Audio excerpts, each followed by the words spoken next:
Всем привет! С вами Диас Камериданов, Unknown Kazakh, и у нас сегодня будет необычный выпуск. Мы разберем, каково открыть казахский национальный фастфуд. Давайте посмотрим. Тезбеш, мы на республике, город Астана. Тенгиз,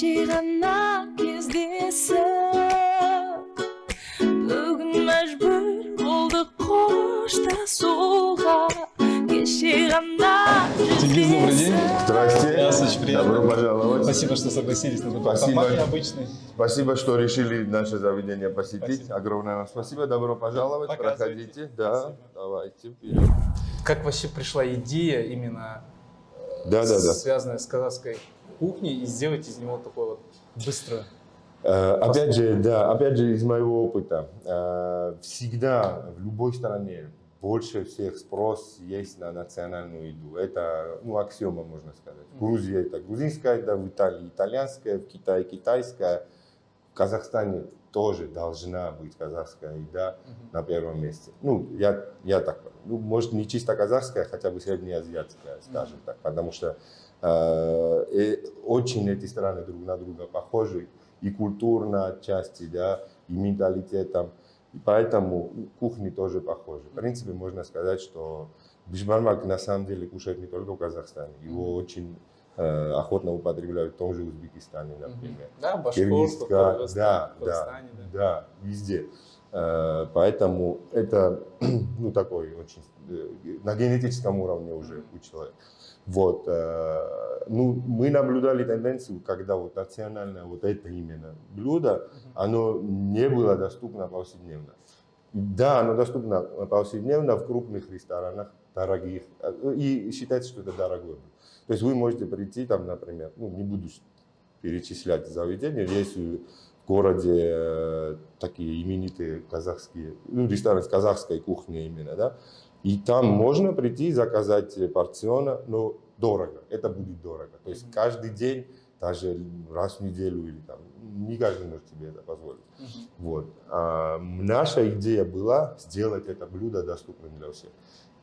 Не только по цене, а именно доступным. Потому что даже если вы хотите, 2-3 года назад найти порционный беш не так было просто. Вот это наше заведение. Оно небольшое, но гордое, красивое и вкусное. Всего лишь 2 маленьких зала, 20-25 посадок.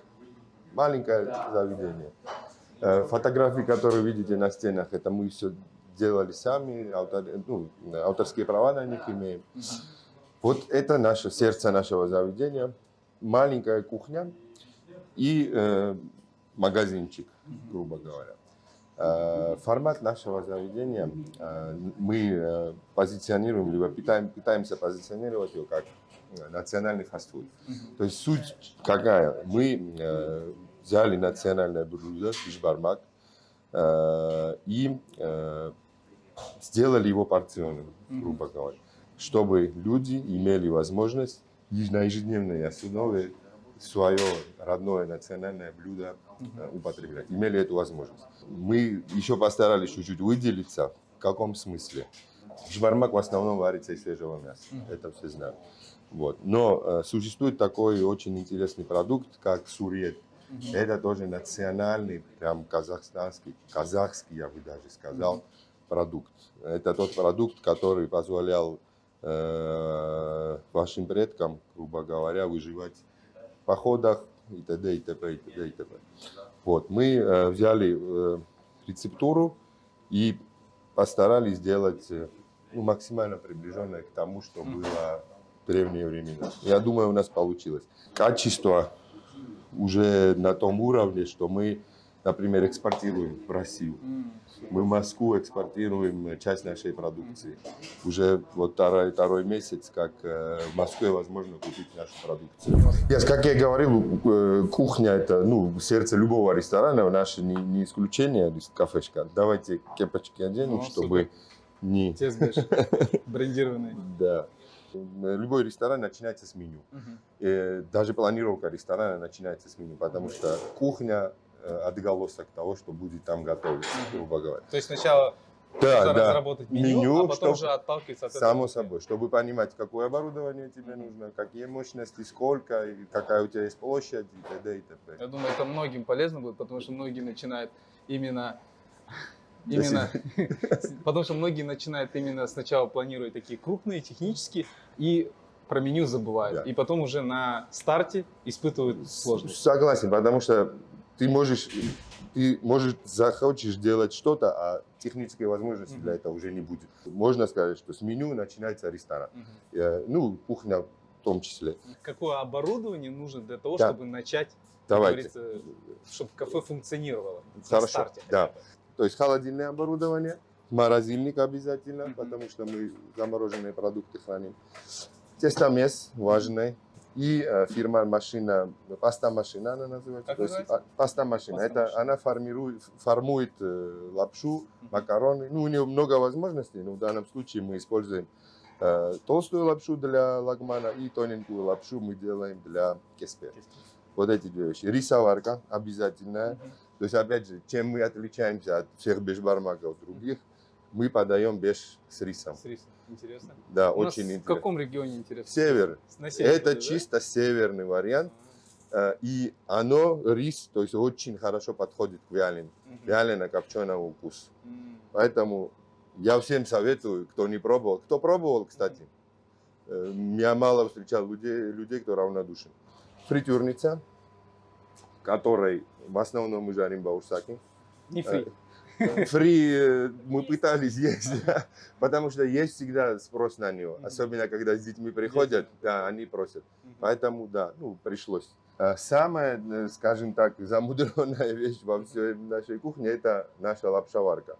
Автоматически выстроено время и при готовности, сама понимаешь. То есть это очень облегчает, грубо говоря, жизнь сотрудникам кухни.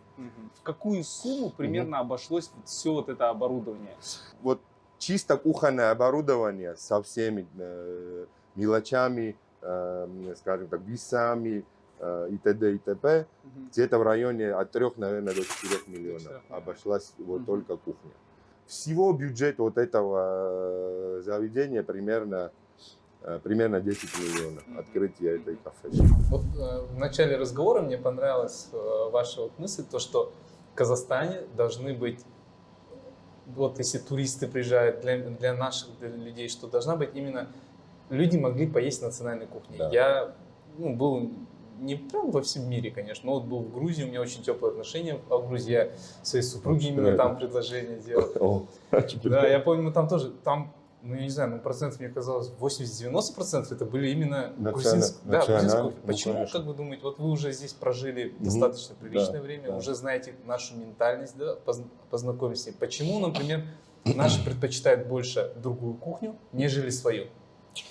Тоже очень хороший вопрос. Знаете, я думаю, конечно, много об этом, но я не думаю, что у меня есть готовый... У меня есть мысли просто насчет этого, я с вами поделюсь. Это очень интересная тема, кстати, ее, я думаю, можно развивать уже с людьми более знающими. Потому что только ресторатор вам на этот вопрос не ответит. Это начиная с историка и заканчивая до психолога, я думаю, потому что это на ментальном уровне, грубо говоря.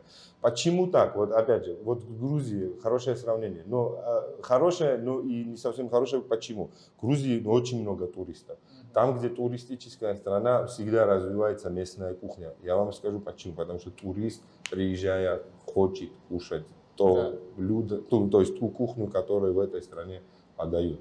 Все это тоже аксиома. Поэтому она развивается. То есть вот последние годы, опять же, до пандемии, очень большой бум был в Грузии, очень сильно выросло количество туристов. Ну и, соответственно, национальная кухня начала развиваться в количественном смысле, отчасти в качественном. Хотя, знаете, это как бы плохо тот турист, которого не обманули, говорят, да. Не совсем, конечно, иногда зачастую следят за качеством именно для туристических мест. Но, к сожалению, это конъюнктура, оно так работает. А в Казахстане, сами понимаете, нету такого количества туристов. Вот это один фактор. Второй фактор, сама еда, она различается, конечно. Ну, казахская кухня, она, понятное дело, что зеркалит традиции и быт кочевников именно. Именно кочевников, потому что казахи не кочуют сколько? 200 лет, может быть. Ну, плюс-минус, да. А кочевали сколько лет? Несколько тысяч, да, наверное. Поэтому понятное дело, что, опять же, тот ментал более глубже сидит в любом казахе, чем вот этот, который развился уже после того, как казахи остепенились. Однозначно. Поэтому вот этот момент, я думаю, тоже, знаете, сама культура еды, подачи еды, это, вот опять же, тот же бишбармак, ну, он развился именно так, потому что он так был задуман, и это было нормально. То есть люди садились вместе, варили много, очень много. Семьи были большие. Да, семьи были большие. Вот. И другое отношение, понимаете, это не просто еда была, еще раз вам объясню, это было именно ритуальная вещь. Вот. Это вот как второй, наверное, этот, как его, ну почему не столь развивается. Хотя, еще третье, я не знаю, опять же, вот это уже может быть как раз психологический момент. Это на самом деле не только у казахов и казахстанцев так. В Грузии тоже очень много других, например, кухонь. И я бы не сказал, что люди как в нос воротят от того. Они охотно, итальянская у нас и китайская развивается. Я думаю, это с одной части, ну, одна из составляющих, вот это именно интерес чисто человеческий, пробовать всегда что-то новое. Вот. Ну, я не знаю, но есть, наверное, еще какие-то вещи, которые, ну, грубо говоря, воздействуют на вот эту ситуацию. Ну, вот эти три, мне кажется, это одни из самых основных. Почему люди предпочитают что-то другое, нежели свое. Но, несмотря на это, я наблюдаю, что и казахская кухня тоже развивается. Вот такое направление, как фьюжн, это как бы делать на современный лад. Ресторанные подачи, тоже последние годы очень сильно. Да, не только в подаче дело. Они меняют технологию производства.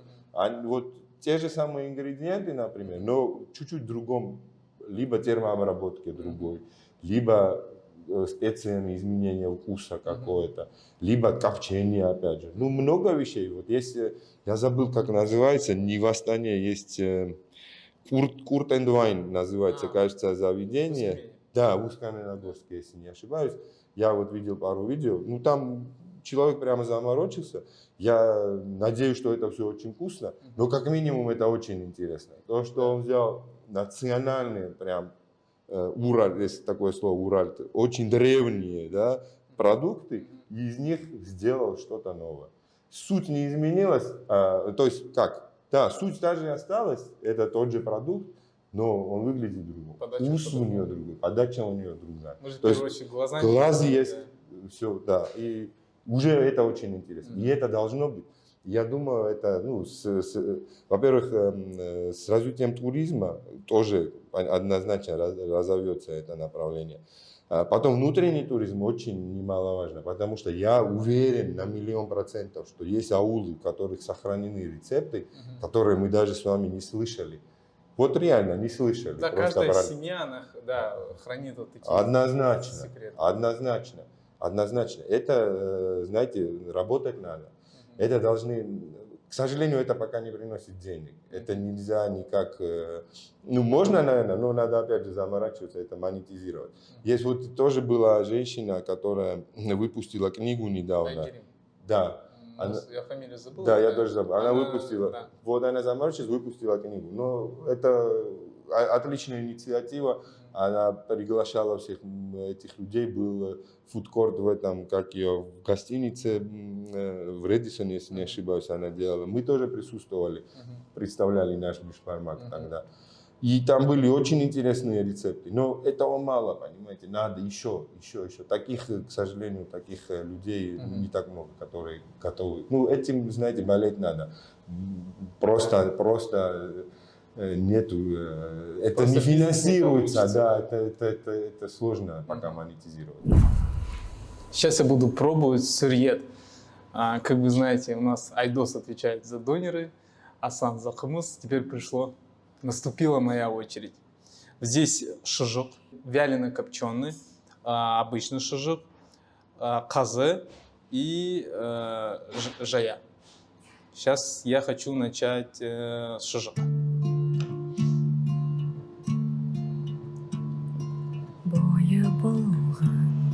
Сөзі жылы күнді көрсем мен сонан бетті бастым қатты састым тура қажыған. Жалко, что вы не можете это почувствовать. Приходите сюда, не поймете. Все, я буду дальше кушать. Изначально вы говорили, что у вас было в планах открыть 50 безбешев. Вы сейчас как, отошли от этой идеи? Отошли. Вы не планируете? Нет, уже не будем в таком формате и в таком количестве, точно не будем масштабироваться. Мы рассматриваем тоже, опять же, это на уровне рассмотрения сейчас идею, как бы франшизу продавать. Но опять же, франшиза, основная там суть будет та, что использовалось наше мясо. Ваш цеха и точка. Да. Вот. Вы знаете, в каком направлении мы думали? Чтобы это было семейное. То есть вот есть семья, у них есть там определенные сбережения, они хотят куда-то инвестировать. При том условии, что они готовы сами работать, понимаете, уже не нанимать кого-то, а сами участвовать в этом. Вот за стойкой не кого-то нанять, а самому стоять. Как и вот во всем мире, там супруга за кассой, мужчина, там муж мясо разделывает, дети. Кто-то маркетингом занимается, кто-то... Одна семья. Вот, есть примеры такие, хорошие. В Грузии есть очень хороший такой пример. Ресторан называется Барбарестан, да, называется. Там вот именно семейный бизнес. Там на кухне отец или на кухне отец, мать там в зале, дети, кто-то маркетингом занимается, кто-то официант, и они супер популярными стали. Потому что у них и кухня тоже очень интересная. И атмосфера. Да, и когда атмосфера. Сами работают, контроль полностью, уже нет воровства, уже все правильно. Все правильно. И мы вот сейчас подумываем и разрабатываем, может быть, такой формат, что именно семейная франшиза, грубо говоря, семья купила у нас франшизу, там не будет, сама франшиза не задумывается, что каких-то фантастических денег стоило. Просто мы помогаем в закупе оборудования определенного, которое 100% им понадобится. И потом, грубо говоря, просто продаем свое мясо. Да, и в принципе, и даже это легко будет. То есть, если у людей нет опыта общепития, у них будет технология приготовления, они просто готовы сварили. У нас блюда не сильно технологически сложные. Мы просто даем рецептуру, даем техкарты, обучаем. Это идея, опять же. Я не хочу, чтобы это слышно, что мы уже этим занимаемся. То есть обучаем, практику можно пройти, вот готовое место. И все, через там 2-3 недели, маленький ремонт, можно уже запускаться, грубо говоря. Вот есть такая идея, посмотрим. А наша основная цель сейчас расширить наше производство самого мяса. Чингис, мы куда приехали? Мы приехали сейчас на наше производство, где основная магия творится наша. Пройдемте, я вам все покажу. Святая святых. Святая святых, да, можно сказать.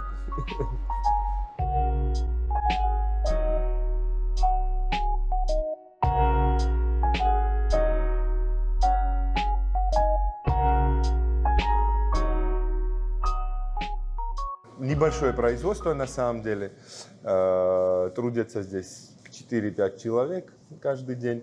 Мы, опять же, продолжаем частично снабжать отсюда наш кафе Целинников, но 90% всего ресурса уходит на производство именно сурета, которым мы потом снабжаем наш тесбеш. Сейчас, да, на данный момент ребята фасуют продукцию, клеют на нее этикетки, маркировку то, что у нас продукция халяль. Вот с чего начинается? Мясо, пройдемте, я вам покажу. Получили мясо. В первую очередь мы меряем кислотность мяса. То есть, чтобы получить хороший продукт, всегда нужно хорошее сырье. Это тоже аксиома. И кислотность меряем. pH-метр, есть специальный такой инструмент, потому что в рамках определенного значения кислоты приемлемо мясо для последующей переработки. Ну, в нашем случае, варить-то его можно при любой. Но вот мы четко очень придерживаемся. То есть получили мясо, вот эти процедуры все сделали, потом душ, мойка мяса, потом оно идет на обвалку. Обваливается, то есть вычленяются те куски, которые нам нужны, весь мусор отдельно. Но у нас практически мусора нет, только кости, потому что мы, грубо говоря, все перерабатываем. Обвалка, после обвалки мясо, и когда уже куски готовы, мясо солится в протяжении нескольких дней в холодильнике. После посола она вывешивается на специальные рамы. Это я вам все сейчас покажу. Грубо говоря, вот эта часть нашего производства, где именно сурет мы делаем. Оно состоит из двух частей. Но это основная камера. В этой камере происходит вяление мяса и копчение мяса.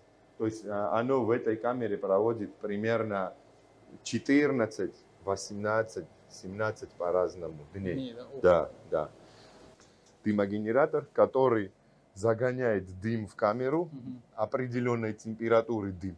То есть вот очень тоже маленький экскурс. Есть два вида копчения. Это копчение холодное и копчение горячее. Горячее копчение подразумевает частичную термообработку продукта. То есть тот продукт уже готов к использованию. У вас и такая есть? Нет, только горячее? Только холодное. Только холодное. Холодное копчение позволяет увеличить сроки. Вот такие рамы, на них вывешивается мясо, да. Есть вот перекладины. И на рамах, в принципе, все вот это время мясо проводится. Какой у вас средний чек? Сколько клиентов вам приходит в день? Сейчас вот. Уже вы работаете 2 года почти? Да. Вот. Мы работаем полную силу, давайте скажем, что мы работаем даже не год, примерно вот в сентябре-октябре будет год.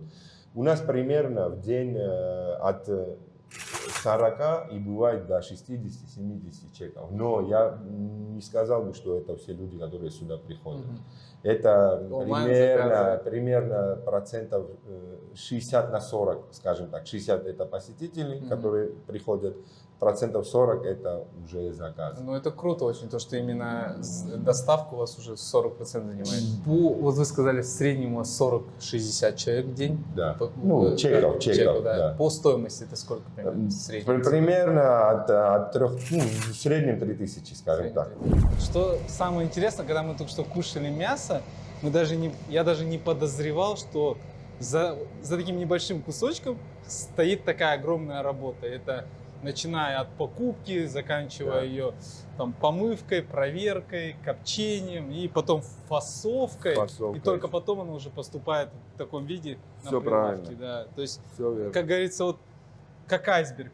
Видим только верхушку, потребитель огромная увидит. Какая работа скрыта остается. Но на самом деле вот эта часть оказывает огромное влияние на всю остальную, потому что довольствие потребителя, покупателя самое важное. То есть вот вся эта нижняя часть, грубо говоря, подстроена под то, чтобы вот эта маленькая была настолько хороша, чтобы человек возвращался постоянно. Да. Дайте пару советов для ребят, начинающих предпринимателей, которые хотят попробовать свои силы в общепите, в фастфуде, может даже в национальной кухне связанной. Да, наверное. Я опять не идите в общепит, да? А то у кого все спрашивают, не начинайте в общепит. Нет, на самом деле, вот правильная фраза. Не идите в общепит, если это не ваша мечта реально. Не занимайтесь вообще ничем, если вас к этому не тянет сумасшедшим образом. Если вы не готовы все отдать для того, чтобы заниматься, тогда работа прекращает быть работой просто и становится наслаждением, и все становится возможным, и все получается, грубо говоря. Это тоже аксиома. Если тянет, вперед.